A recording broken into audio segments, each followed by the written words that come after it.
তো লিঙ্কটা ওপেন করার পর এখানে আপনাদের ফার্স্টে কী করবেন, আপনারা এটা একদম ব্রাউজারে নিয়ে যাবেন। ব্রাউজারে আসার পরে এখান থেকে আপনারা ফার্স্টে ইমেল দিয়ে সাইন ইন করে নেবেন, ইমেল দিয়ে অ্যাকাউন্ট খুলবেন। তো এটা কিন্তু ইজি, এই জন্য আমি দেখা দিচ্ছি না। তো ফার্স্টে এখানে এই যে এখানে ক্লিক করে দিবেন।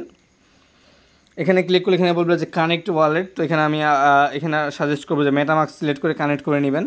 তো অবশ্যই মনে রাখবেন সেম ওয়ালেট কিন্তু আপনাদের পিক্সেলভার্সের যে বটটা আছে ওখানেও কানেক্ট করা থাকতে হবে, আলাদা ওয়ালেট হলে কিন্তু চলবে না। তো এখানে আপনাদের পাসওয়ার্ড দিয়ে দিবেন। তারপর এখানে নেক্সটে ক্লিক করবেন, নেক্সটে ক্লিক করার পর কনফার্মে ক্লিক করবেন। এটা কিন্তু মাস্ট করতে হবে, নাহলে আপনারা একটা টোকেনও পাবেন না।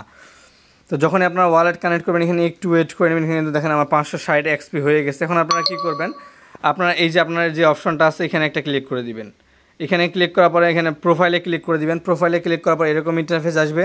তারপর আপনারা কী করবেন, এখান থেকে যে একটা কলমের মতো আইকন আছে এখানে ক্লিক করবেন। ক্লিক করার পর এখানে ফার্স্টে আপনার নাম দিবেন, নাম দেওয়ার পর এখানে বায়োতে যে যা ইচ্ছে লিখে দিবেন।